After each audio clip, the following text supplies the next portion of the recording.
When the elite Mexican Wildfire crew deployed to battle the Riverside County Inferno, they vanished into the smoke and flames.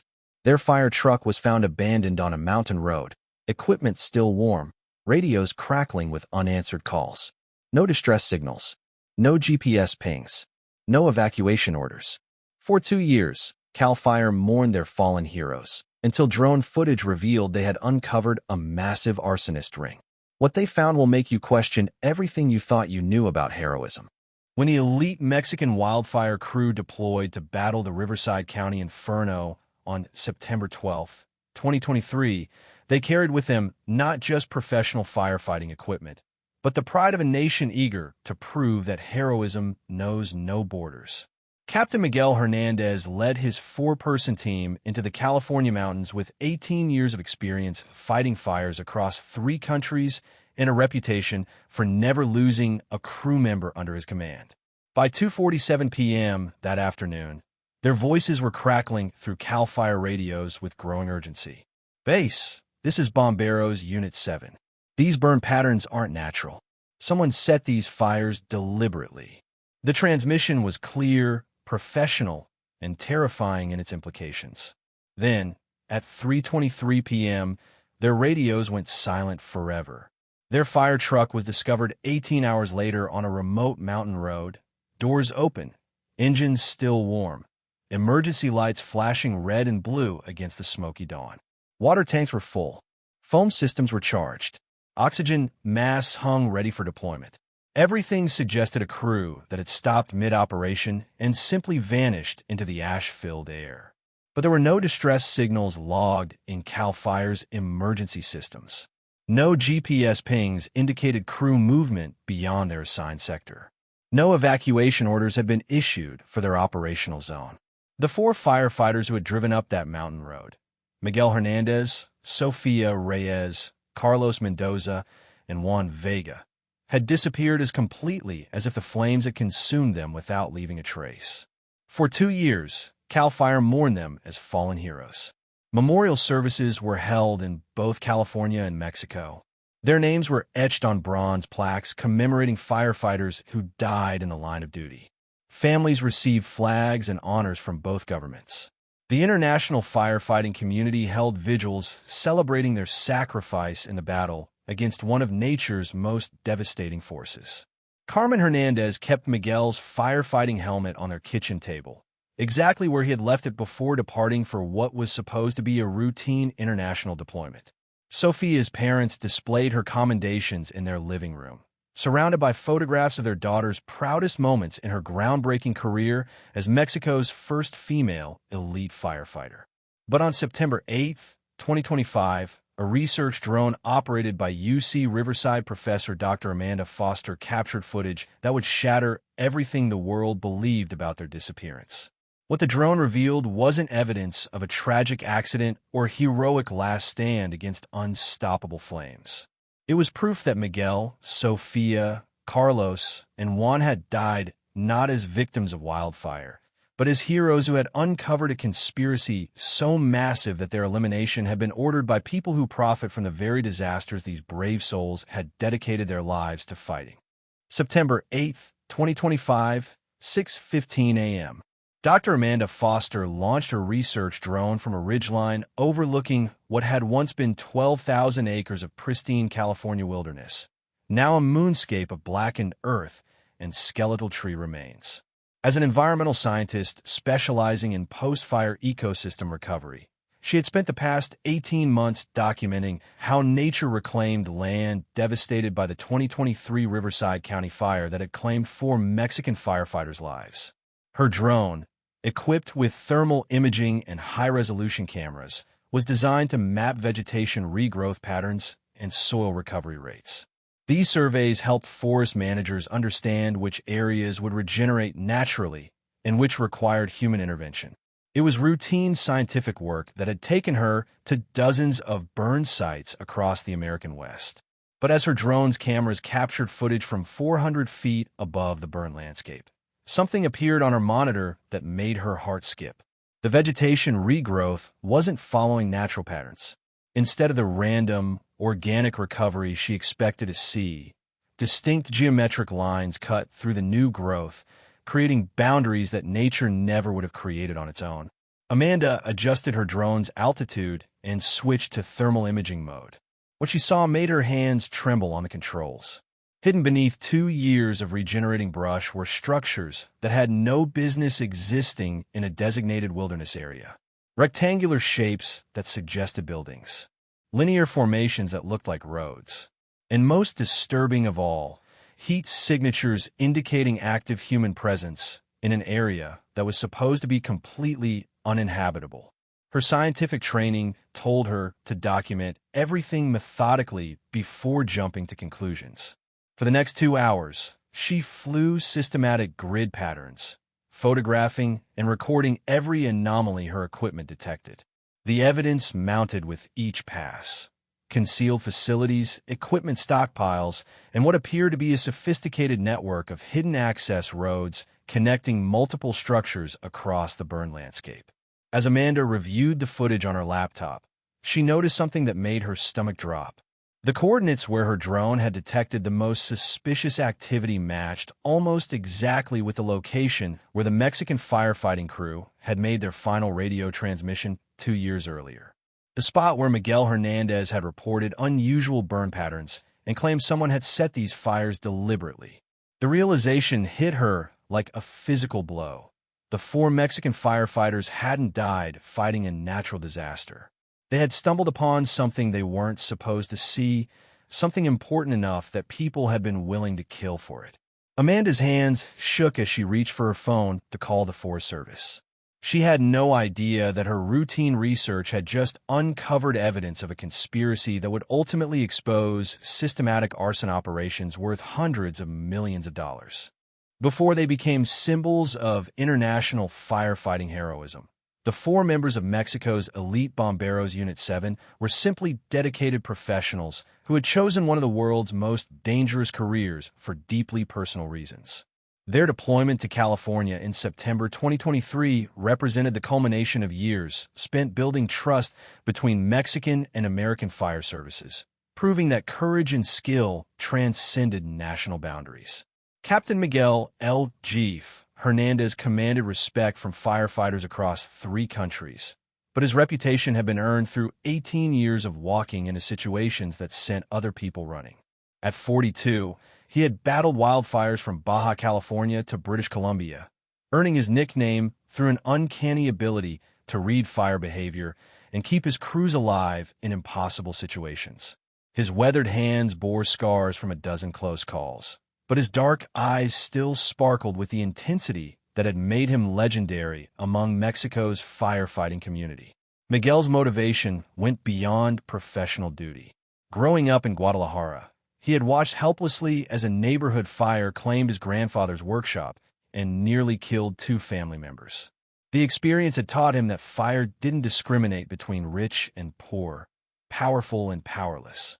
Everyone deserved protection, and Miguel had dedicated his life to ensuring that protection reached people who needed it most. Lieutenant Sofia Reyes represented everything revolutionary about modern firefighting. At 28, she was the first woman to join Mexico's elite international fire response team, breaking barriers through a combination of technical expertise and absolute fearlessness that earned her acceptance from colleagues who had initially doubted her capabilities. Her background in military communications made her invaluable during complex operations where coordination could mean the difference between success and catastrophe. Sophia's camera was never far from her side. Photography had started as a hobby, but it had evolved into something more important: documentation of the human stories behind fire statistics. Her personal collection included portraits of families she had helped evacuate, before and after shots of communities that had been saved or lost, and technical documentation of fire behavior that helped improve training protocols. Carlos Mendoza understood machines the way other people understood language. The 35-year-old equipment specialist could diagnose mechanical problems by sound, repair complex systems with improvised parts, and maintain firefighting equipment under conditions that would challenge factory technicians. His mechanical genius had saved countless operations when equipment failed at critical moments. 24-year-old Juan Rookie Vega brought youthful enthusiasm tempered by engineering training that helped him understand fire behavior from a scientific perspective. This was his first international deployment, but his academic background in structural engineering made him valuable for assessing building collapse risks and predicting how fires would move through different types of terrain. Together, they represented Mexico's finest firefighters, chosen for the California deployment because their skills, experience, and character made them ideal ambassadors for international cooperation. They had no way of knowing that their dedication to protecting lives would ultimately cost them everything. September 12, 2023 began before dawn for Bomberos Unit 7 as they prepared for what CAL FIRE classified as a routine suppression assignment in the remote mountains of Riverside County. The morning briefing at the Incident Command Center painted a picture of controlled urgency, a wildfire that had burned 8,000 acres but was responding well to containment efforts, with weather conditions favoring the firefighting teams. Miguel studied the topographical maps with the intensity that had kept him alive through 18 years of fire service. Their assigned sector was a ridgeline approximately 12 miles from the main fire camp, accessible only through winding mountain roads that would take their fire truck nearly an hour to navigate. The mission was straightforward: establish fire breaks along the ridge to prevent the blaze from jumping to the valley below, where several rural communities sat directly in the fire's potential path. Standard containment operation. Chief Bill Morrison explained to the international crews during the 5:30 a.m. briefing. Mexican Unit 7 takes Sector 7 Alpha. Establish breaks along grid references I'm sending to your GPS units now. Weather's cooperating, winds are light, humidity is rising. Should be textbook suppression work. Sophia programmed their GPS coordinates while Carlos conducted his methodical equipment inspection. Every piece of gear underwent his scrutiny: water pump pressure, foam injection systems, cutting tools, emergency oxygen supplies. His mechanical expertise had saved operations before when equipment failed at critical moments, and he refused to trust their lives to anything less than perfect functionality. Juan absorbed every detail of the briefing with the enthusiasm of someone proving himself worthy of his veteran teammates. This international deployment represented everything he had worked towards since joining Mexico's fire service, and he was determined to demonstrate that his youth didn't diminish his value to the team. Their red and yellow fire truck departed camp at 6:45 a.m., loaded with 500 gallons of water, foam concentrate, and enough equipment to operate independently for 12 hours. The drive through the mountains revealed landscape that told the story of California's fire season. Sections of pristine forest interrupted by patches of recent burns, some still smoking despite being officially contained weeks earlier. As they climbed higher into the mountains, Miguel noticed something that triggered his professional instincts. The burn patterns visible from the road didn't follow the natural progression he expected to see. Instead of the organic, wind-driven spread typical of wildfire, these burns showed geometric boundaries and multiple ignition points that suggested human intervention. Sophia, take photos of those burn scars, Miguel instructed as they passed particularly suspicious areas. Something about this doesn't look right. Sophia documented everything through her camera lens, capturing burn patterns that would later prove crucial to understanding what they had stumbled into. Her engineering background had taught her to notice details that others might overlook, and the fire damage they were observing showed characteristics that contradicted the official fire reports. By 1:30 p.m., they had reached their assigned coordinates and begun establishing fire breaks using specialized cutting tools and controlled burns. The work was physically demanding but routine, exactly the type of assignment that experienced crews could complete efficiently while maintaining constant communication with Incident Command. That routine was shattered at 2:47 p.m. when Sophia's radio crackled with an urgent transmission that would be her team's last official communication. Base, this is Bomberos Unit 7. We've discovered evidence of accelerants and multiple ignition devices. These fires weren't natural. Repeat, we have evidence of deliberate arson. Request immediate backup and arson investigation team. The response from Incident Command was immediate but confusing. Unit 7, stand by for instructions. Do not approach any suspicious devices. Maintain current position. But by 3:23 p.m., when Incident Command attempted to re-establish contact, Bomberos Unit 7 had vanished completely, leaving behind only their abandoned fire truck and the echo of Sophia's final transmission about evidence that someone had desperately wanted to keep buried. 2 years passed like a slow-burning funeral pyre for the families of Bomberos Unit 7. The memorial services had concluded, the flags had been folded and presented to grieving relatives, but the absence of bodies left wounds that could never properly heal. Carmen Hernandez kept Miguel's coffee mug on the kitchen counter exactly where he had left it that final morning, still hoping for phone calls that would never come. In Mexico, the firefighting community elevated the 4 men to legendary status. Their photographs hung in training academies with brass plaques commemorating their sacrifice for international cooperation. Young firefighters studied their service records and career achievements, aspiring to earn assignments with the same elite units that had produced such heroes. But their disappearance had created more than just empty spaces in family photos and organizational charts.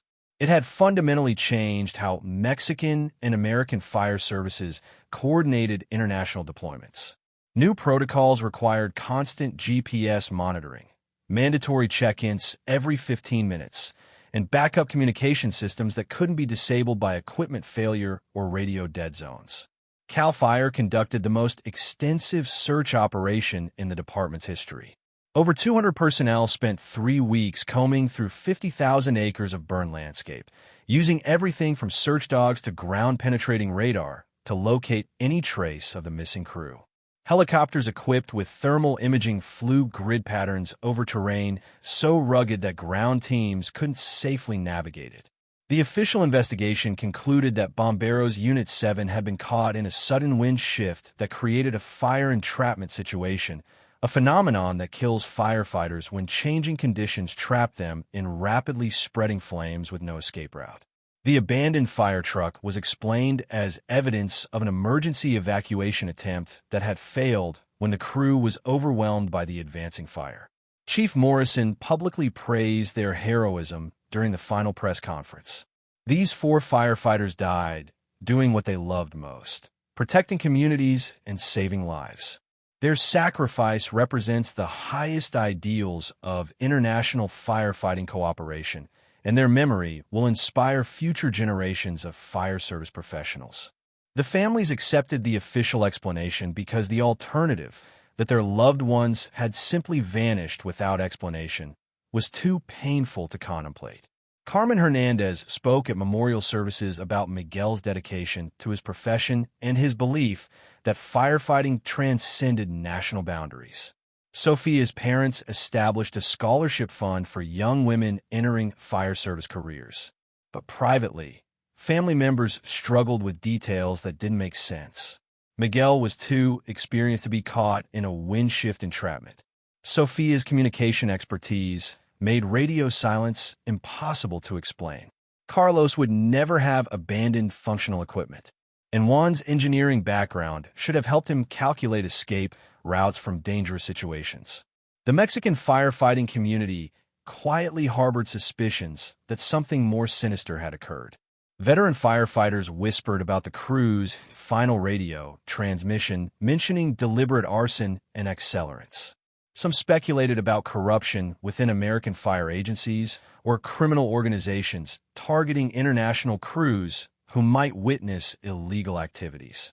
These suspicions gained traction when other international firefighting deployments began reporting similar experiences: suspicious burn patterns, evidence of accelerants, and encounters with private security contractors who had no official connection to fire suppression efforts. The pattern suggested that what happened to Bomberos Unit 7 might not have been an isolated incident. Reddit forums and social media groups dedicated to firefighter safety began collecting reports of unusual circumstances surrounding wildfire operations. Patterns emerged of crews being assigned to remote sectors where their communications were limited, encountering evidence of deliberate fire setting, then experiencing equipment failures or sudden reassignments that prevented them from investigating further. The speculation might have continued indefinitely, dismissed as conspiracy theories and grief-driven paranoia, if Dr. Amanda Foster's research drone hadn't captured footage that proved the family's instincts had been correct all along. Their heroes hadn't died fighting a natural disaster. They had been murdered for discovering a truth that powerful people would kill to protect. The phone call that would change everything came at 11:47 a.m. on September 8th, 2025, when Dr. Amanda Foster contacted the Forest Service with footage that defied every official explanation of what had happened to Bomberos Unit 7. Her voice trembled as she described what her research drone had captured in the remote mountains where 4 Mexican firefighters had supposedly died fighting a natural disaster. Special Agent Rachel Kim from the California Department of Forestry and Fire Protection's Arson Investigation Unit arrived at Foster's UC Riverside Laboratory within 3 hours.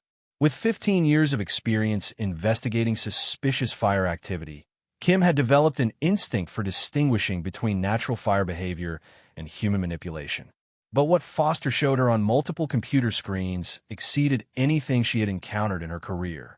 The drone footage revealed a sophisticated network of concealed facilities spread across 12 square miles of supposedly devastated wilderness.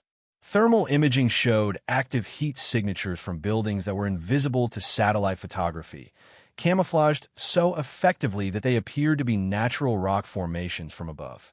Road networks connected these hidden structures, carved into mountainsides and covered with materials that perfectly mimicked the surrounding burned landscape. Most damning was the discovery of equipment stockpiles that had no legitimate purpose in a wilderness area. High-resolution cameras captured rows of industrial containers, fuel storage tanks, and what appeared to be specialized vehicles designed for traversing rough terrain quickly and quietly. Motion detection software identified human figures moving between buildings during hours when the area should have been completely uninhabited. Kim's forensic analysis of the burn patterns Foster had documented revealed evidence that contradicted every official report from the 2023 Riverside County fire. Instead of the chaotic, wind-driven spread typical of natural wildfires, these burns showed geometric precision that suggested systematic placement of accelerants. Multiple ignition points created fire breaks that protected specific areas while allowing flames to consume others according to a predetermined plan. The coordinates where Foster's drone detected the most suspicious activity aligned precisely with the location where Bomberos Unit 7 had made their final radio transmission. The spot where Miguel Hernandez had reported evidence of accelerants and multiple ignition devices was now revealed to be the center of an operation so sophisticated that it had required years of planning and millions of dollars in infrastructure investment. Kim immediately contacted federal authorities, recognizing that the scope of what Foster had discovered exceeded state jurisdiction. The FBI's Environmental Crime Unit dispatched a team specializing in arson-for-profit investigations, bringing resources and expertise necessary to unravel what appeared to be a criminal conspiracy involving multiple agencies and private contractors. The investigation team's first breakthrough came when they cross-referenced property records with fire damage reports from the past 5 years. A pattern emerged of strategic land acquisitions by shell companies months before major wildfires destroyed competing properties in the same areas. Insurance claims totaling hundreds of millions of dollars have been filed by entities that purchased land at below-market prices, then received full compensation after fires enhanced the value of their remaining holdings. Even more disturbing was the discovery that several CAL FIRE officials had received consulting contracts from private security firms that specialized in fire prevention services for large landowners. These contracts created financial incentives for fire service personnel to direct resources away from certain areas during major fire operations, essentially allowing some properties to burn while others received maximum protection. The forensic accounting revealed a sophisticated money laundering operation that used wildfire damage as a mechanism for converting illegal profits into legitimate real estate investments. Criminal organizations were deliberately setting fires to manipulate land values, eliminate evidence of other illegal activities, and create insurance fraud opportunities worth hundreds of millions of dollars. Kim realized that Bomberos Unit 7 hadn't discovered evidence of simple arson. They had stumbled onto a criminal enterprise that had corrupted fire suppression efforts across multiple states, involving government officials, private contractors, and organized crime figures who viewed wildfires as profitable business opportunities rather than natural disasters requiring emergency response. As federal investigators descended upon the remote Riverside County mountains armed with search warrants and forensic equipment, the scope of the criminal enterprise that had claimed 4 Mexican firefighters' lives began to emerge from years of carefully constructed deception. What Dr. Amanda Foster had captured with her research drone was merely the visible tip of an operation so sophisticated that it had infiltrated the highest levels of California's fire suppression infrastructure. The hidden facilities revealed by thermal imaging turned out to be staging areas for what investigators would later describe as precision arson operations. Underground bunkers contained equipment that had no legitimate purpose in wilderness areas. Remote-controlled ignition devices, accelerant distribution systems, and weather monitoring equipment that allowed operators to time fire starts for maximum spread and minimum detection probability. FBI Special Agent Marcus Torres, who specialized in environmental crime investigations, had never encountered anything approaching this level of sophistication in arson operations. This wasn't random fire setting, he explained to the Joint Task Force assembled to investigate the conspiracy. This was industrial-scale land manipulation using wildfire as a weapon for financial gain. The forensic accounting that followed revealed a financial conspiracy spanning 5 years and involving over $2.3 billion in fraudulent transactions. Shell companies registered in Delaware and Nevada had systematically purchased land in fire-prone areas months before wildfires destroyed surrounding properties. These strategic acquisitions were timed with satellite weather data and drought predictions that allowed criminals to anticipate optimal conditions for fire operations. Insurance fraud represented only one component of the financial scheme. Real estate development companies affiliated with the arson network purchased damaged land at depression prices, then received government disaster relief, funding, and tax incentives to rebuild communities using cheap materials and minimal safety standards. The same properties that had been deliberately burned were redeveloped at enormous profit using taxpayer money intended for legitimate disaster recovery. The investigation revealed that Marcus Webb, identified as the network's operational coordinator, had infiltrated multiple fire agencies through his private security company, Wildfire Prevention Solutions. Webb's firm had contracts with CAL FIRE, the Forest Service, and several county fire departments, ostensibly providing consultation services for high-risk fire seasons. In reality, these contracts gave him access to deployment schedules, resource allocation plans, and communication protocols that allowed the criminal network to operate with advanced knowledge of official fire suppression efforts. Most disturbing was the discovery that Webb's company had specifically requested assignment of international firefighting crews to remote sectors during major fire operations.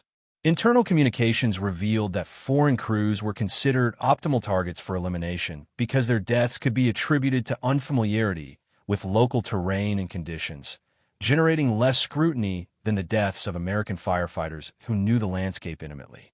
The systematic corruption extended into regulatory agencies responsible for fire investigation and prevention.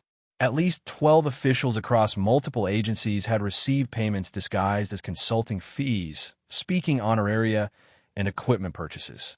These bribes purchased silence about suspicious fire patterns, expedited permits for developments in high-risk areas, and preferential resource allocation during emergency operations.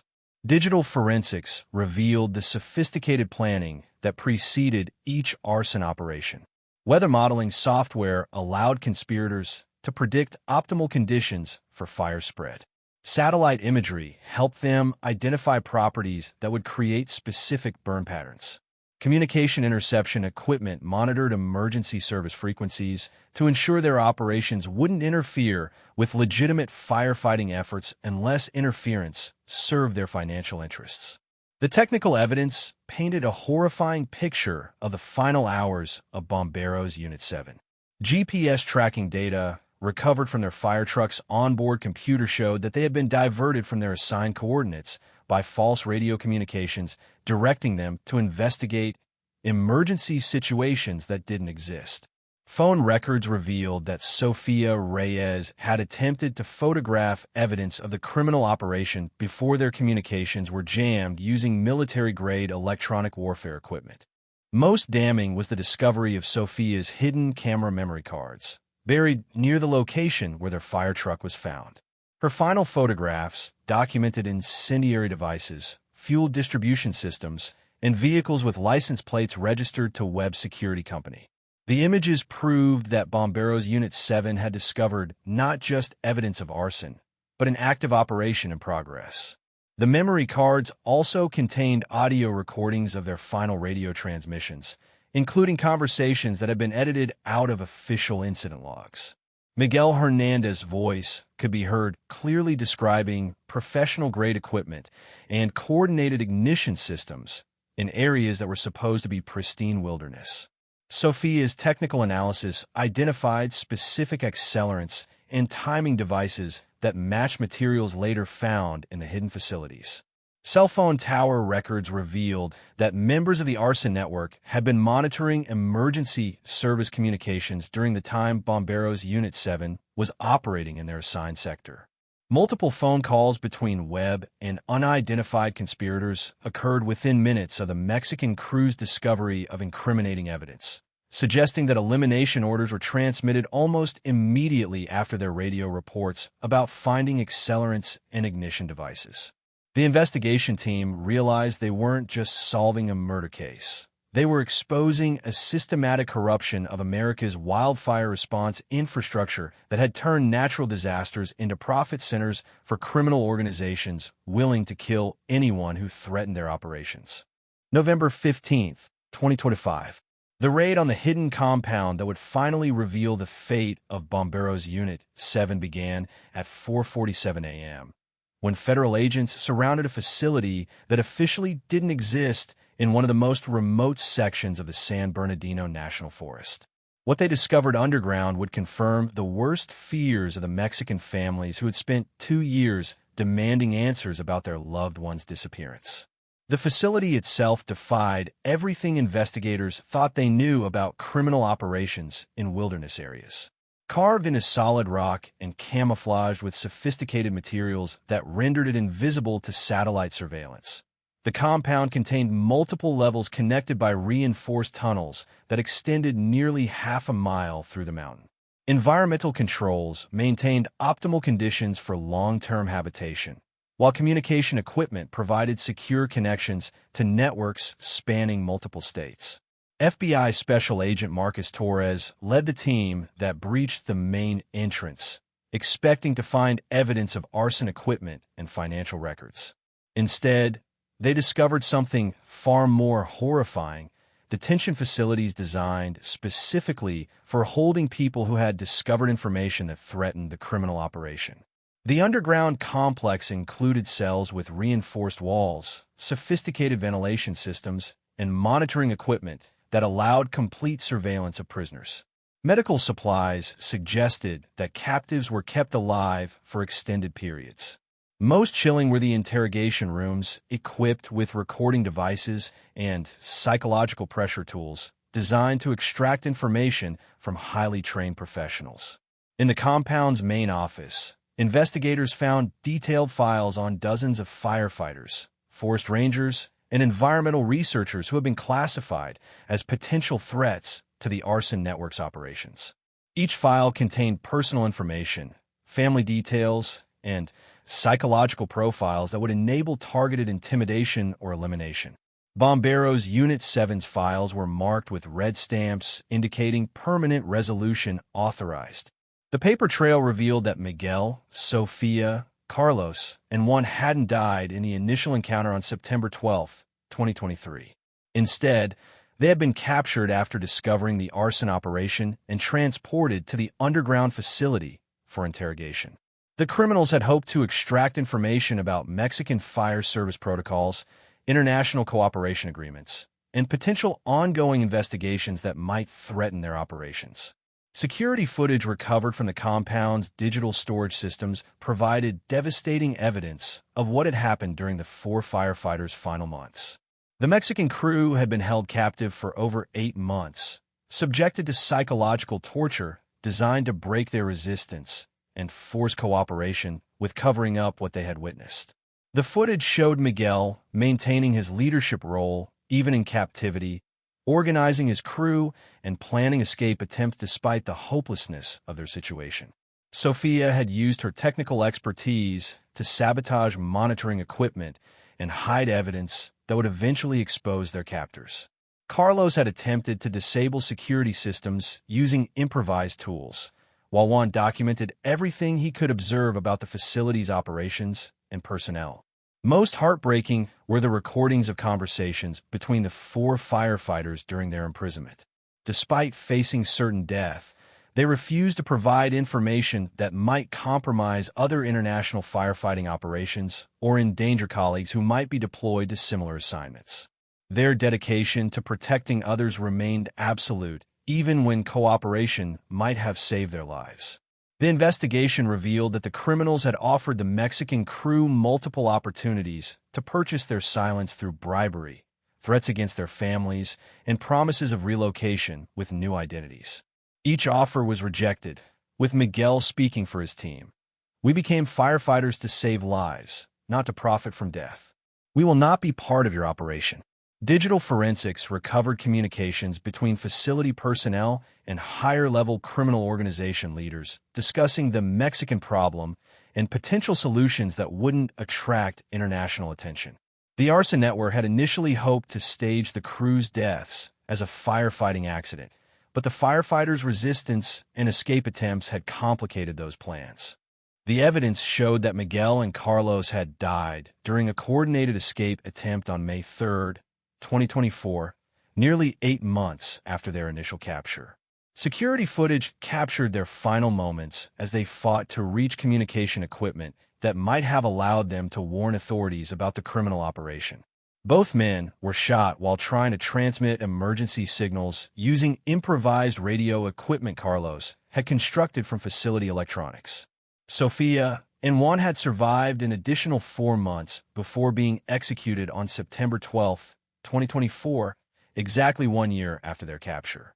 Their final act had been hiding Sofia's camera memory cards in locations where they hoped investigators might eventually find them. The cards contained not just evidence of the original arson operation, but detailed documentation of the criminal network structure, personnel, and plans for expanding operations to other states. The discovery of their bodies in a concealed burial site within the compound provided the physical evidence that transformed the investigation from suspected disappearance to confirmed quadruple homicide. The 4 Mexican firefighters had died not as victims of natural disaster, but as heroes who chose death over complicity in a criminal conspiracy that had turned America's wildfire response infrastructure into a profit center for organized crime.